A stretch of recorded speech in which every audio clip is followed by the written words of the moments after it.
یا ایھا الذین آمنوا لا تاکلوا الربا اضعافا مضاعفہ، اہل ایمان سود مت کھاؤ دوگنے پر دگنا۔ یہ جو کمپاؤنڈ انٹرسٹ ہے، بڑھتا چڑھتا رہتا ہے، یہ اصل میں پہلی آیت جو ہے سود کی حرمت میں وہ یہ ہے۔ بلکہ نوٹ کیجئے، جیسا کہ میں نے نوٹ کرا دیا تھا کل آپ کو، سب سے پہلے ایک مکی صورت میں سورہ روم میں بات آ گئی تھی، ما آتیتم من ربا لیربو فی اموال الناس فلا یربو عند اللہ وما آتیتم من زکاۃ تریدون وجہ اللہ فاولئک هم المضعفون۔ تو انفاق فی سبیل اللہ اور سود کو ایک دوسرے کے مقابل رکھ کر جو بھی اس سود کے اندر جو قباحت اور شناعت تھی وہ واضح کر دی، جیسے کہ شراب اور جوئے کی جو خرابی تھی اس کو سورۃ البقرہ میں بیان کر دیا تھا۔ اب یہاں وہ دوسرا آ گیا معاملہ کہ یہ کم سے کم سود کی شرح جو بہت زیادہ، جسے یوجری کہتے ہیں آج کل، یہ سود کے جو ذاتی سے مسائل کے لیے لیتے ہیں، ہمارے ہاں بھی ایسے سود خور موجود ہیں، بہت ہائی ریٹ آف انٹرسٹ پر وہ دیتے ہیں لوگوں کو قرض اور ان کا خون چوس جاتے ہیں۔ تو پہلے اس سود کی مذمت آئی ہے، آخری حکم ہے پھر اس سود کا جو بیع کے اندر سود ہے، وہ ہے وہ حکم کہ جو سن 9 میں نازل ہوا، لیکن ترتیب مصحف میں وہ سورہ بقرہ میں ہے، وہ پورا رکوع ہم پڑھ چکے ہیں، اور اس رکوع کی آخری آیت وہ ہے جو قرآن مجید کی آخری آیت ہے ترتیب نزولی میں، وَاتَّقُوا يَوْمًا تُرْجَعُونَ فِيهِ إِلَى اللَّهِ۔ یہ کیوں یہاں پر آیت آئی ہے؟ اس لیے کہ محسوس ایسا ہوتا ہے کہ وہ جو 35 تیر انداز وہاں سے چھوڑ کر چلے گئے تھے، تو کوئی ان کے تحت الشعور میں مال غنیمت کی کوئی طلب تھی جو نہیں ہونی چاہیے تھی۔ اس حوالے سے کہ سود خوری جو بھی ہے یہ انسان کے اندر مال سے محبت ایسی پیدا کر دیتی ہے جس کی وجہ سے اس کے کردار کے اندر بڑے بڑے خلا پیدا ہو سکتے ہیں۔ لہذا یہاں اسی کے حوالے سے یا ایھا الذین آمنوا لا تاکلوا الربا اضعافا مضاعفۃ واتقوا اللہ لعلکم تفلحون، اور اللہ کا تقوی اختیار کرو تاکہ تم فلاح پاؤ۔ واتقوا النار التی اعدت للکافرین، اس آگ سے بچو، ڈرو اس آگ سے جو کافروں کے لیے تیار کی گئی ہے، بھڑکائی گئی ہے۔ وَأَطِیعُوا اللَّهَ وَالرَّسُولَ لَعَلَّکُمْ تُرْحَمُونَ، اور اللہ اور اس کے رسول کی اطاعت کرتے رہو تاکہ تم پر رحم کیا جائے۔ وَسَارِعُوا إِلَىٰ مَغْفِرَةٍ مِّن رَّبِّکُمْ، اور دوڑو اپنے رب کی مغفرت کے حصول کے لیے۔ وَجَنَّةٍ عَرْضُهَا السَّمَاوَاتُ وَالْأَرْضُ، اور اس جنت کو حاصل کرنے کے لیے جس کا پھیلاؤ آسمانوں اور زمین جتنا ہے۔ اعدت للمتقین، وہ تیار کی گئی ہے، سنواری گئی ہے، اس کا سنگھار کیا گیا ہے اہل تقوی کے لیے۔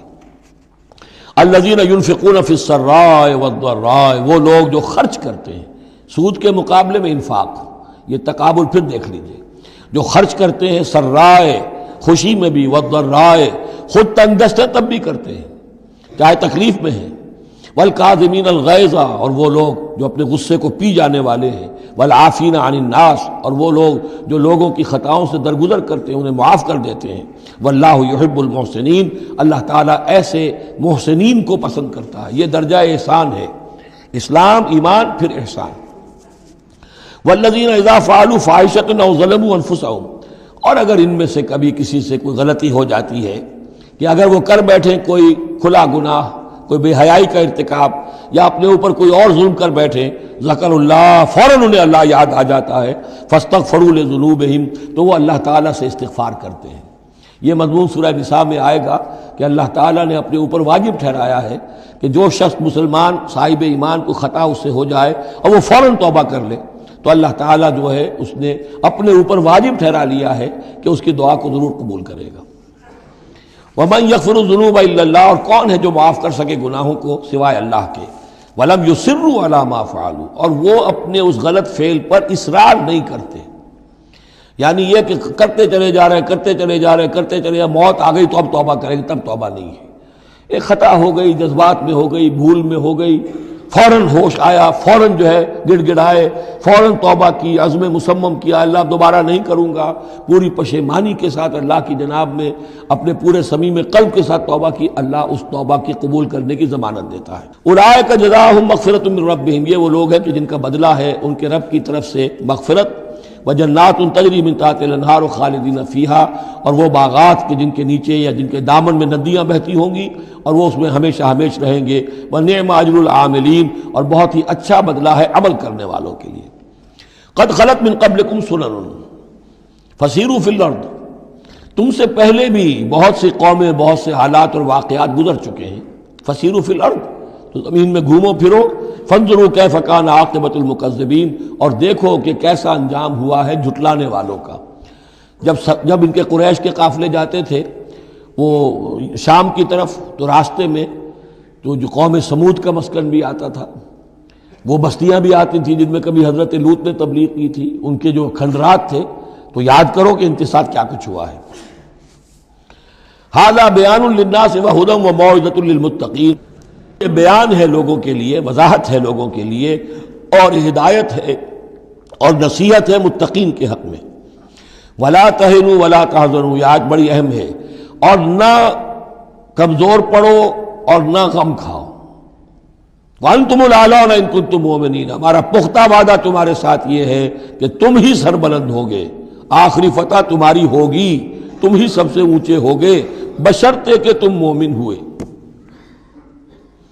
اور اس آیت کا میں حوالہ دیا کرتا ہوں، آج دنیا میں ہم ذلیل ہیں، اعلیٰ تو نہیں ہے، بلند تو نہیں ہے، نتیجہ کیا نکلتا ہے؟ ایمان نہیں ہے ہمارے اندر، ایک عقیدہ ہے، موروثی عقیدہ ہے، ایمان، یقین والا ایمان، burning faith, living faith, conviction, وہ کہاں ہے؟ یا پھر قرآن اللہ کا کہنا جھوٹ ہے، انتم الاعلون ان کنتم مؤمنین، ہو نہیں سکتا کہ امت کے اندر ایمان موجود ہو اور پھر وہ دنیا میں ذلیل و خوار ہو۔ ان یمسسکم قرح فقد مس القوم قرح مثلہ، اب ظاہر بات ہے کہ اتنی بڑی جو ایک چوٹ پہنچی تھی، 70 صحابہ شہید ہو گئے، اس میں حضرت حمزہ بھی ہیں، مصعب بن عمیر بھی ہیں، انصار کا کوئی گھرانہ نہیں تھا۔ واپس جب آئے ہیں حضور صلی اللہ علیہ وسلم اور مسلمان، تو ہر گھر میں کوہرام مچا ہوا، اس وقت تک میت پر بین کرنے کی بھی ممانعت نہیں ہوئی تھی، تو عورتیں جو ہیں وہ مرثیے کہہ رہی تھیں، بین کر رہی تھیں، ماتم کر رہی تھیں۔ اس حال میں خود حضور صلی اللہ علیہ وسلم کی زبان مبارک سے الفاظ نکل گئے، اما حمزہ تو فلا بواکی لہو، ہائے حمزہ کے لیے تو کوئی رونے والی بھی نہیں، کیونکہ حمزہ کی کون یہاں خواتین ہیں رشتہ دار، حمزہ تو مہاجر تھے۔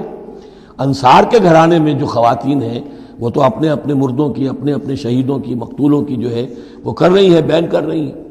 اس پر پھر انصار نے جا کر اپنے گھروں سے خواتین کو حضرت صفیہ کے گھر بھیجا، حضرت حمزہ کی ہمشیرہ، کہ وہاں جا کر تعزیت کرو۔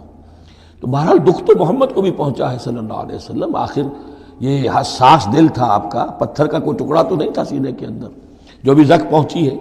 یہاں اللہ تعالیٰ اہل ایمان کی دلجوئی کے لیے کہہ رہا ہے کہ اتنے غمگین نہ ہو، اتنے ملول نہ ہو، اتنے دل گرفتہ نہ ہو۔ ان یمسسکم قرح، اگر تمہیں کوئی چرکا لگا ہے اب، فقد مس القوم قرح مثلہ، تو تمہارے دشمن کو اس جیسا ہی چرکا لگ چکا ہے کہ نہیں؟ 1 سال پہلے ان کے 70 مارے گئے تھے کہ نہیں؟ وَتِلْكَ الْأَيَّامُ نُدَاوِلُهَا بَيْنَ النَّاسِ، اور یہ تو دن ہیں جن کو ہم لوگوں میں الٹ پھیر کرتے رہتے ہیں، اونچ نیچ، ایک سی کیفیت ہم نہیں رکھتے۔ وَلِيَعْلَمَ اللَّهُ الَّذِينَ آمَنُوا، اور یہ اس لیے ہوتا ہے کہ اللہ دیکھ لے کہ کون حقیقتاً مومن ہے، اس لیے کہ امتحان نہ آئے، آزمائش نہ آئے، تکلیف نہ آئے، قربانی نہ دینی پڑے، کوئی زک نہ پہنچے، تو سبھی مومن ہیں۔ پھر تو پتہ چلتا ہے کہ کون ثابت قدم رہا، کس نے اپنا سب کچھ لگا دیا، کس نے صبر کیا۔ تو اللہ تعالیٰ جاننا چاہتا ہے، دیکھنا چاہتا ہے۔ وَلِيَعْلَمَ اللَّهُ الَّذِينَ آمَنُوا وَيَتَّخِذَ مِنكُمْ شُهَدَاءَ، اللہ چاہتا ہے تم میں سے کچھ کو مقام شہادت عطا کرے، اپنی گواہی کے لیے قبول کر لے انہیں۔ وَاللَّهُ لَا يُحِبُّ الظَّالِمِينَ، اللہ ظالموں کو پسند نہیں کرتا۔ اگر تمہیں تکلیف پہنچی، اس کا یہ مطلب نہیں ہے کہ اللہ تعالیٰ نے کفار کی مدد کی ہے، کفار کو پسند کیا، معاذ اللہ۔ وَلِيُمَحِّصَ اللَّهُ الَّذِينَ آمَنُوا وَيَمْحَقَ الْكَافِرِينَ، اور یہ اس لیے ہوا ہے کہ اللہ تعالیٰ اہل ایمان کو بالکل پاک کر دے۔ یعنی تمہارے ہاں اب خاص طور پر جو انصار مدینہ ہیں، جو ابھی ایمان لائے ہیں، ان میں کچھ کچے بھی ہیں، پکے بھی ہیں۔ اللہ چاہتا ہے کہ وہ پوری طریقے سے پک بھی جائیں، اور اگر کوئی کچا ہی رہنا ہے تو وہ کٹ بھی جائے، تاکہ جماعت کی بحثیت مجموعی جو ہے اس کی قوت کو ضعف نہ پہنچے۔ تو پاک کر لینا، تمحیص، بحث و تمحیص میں یہ لفظ ہم استعمال کرتے ہیں۔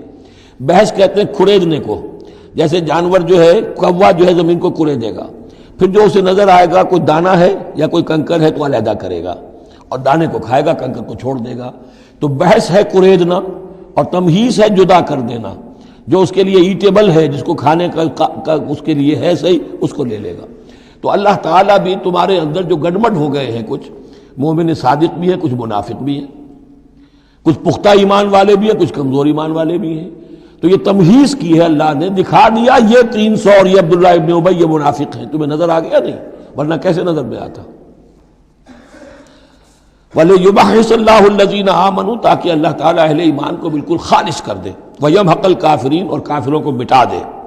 ام حسبتم ان تدخلوا الجنہ، اب یہ آیت تقریباً وہی ہے وہ جو اس سے پہلے ہم پڑھ چکے ہیں، نوٹ کر لیجئے، وہاں وہ آیت نمبر 142 تھی، 214، اور یہاں 142 ہے، ڈیجٹس وہی ہیں، آگے پیچھے ان کی ترتیب بدلی ہوئی ہے، اور جمع کریں گے تو 7 کا حصہ بنے گا۔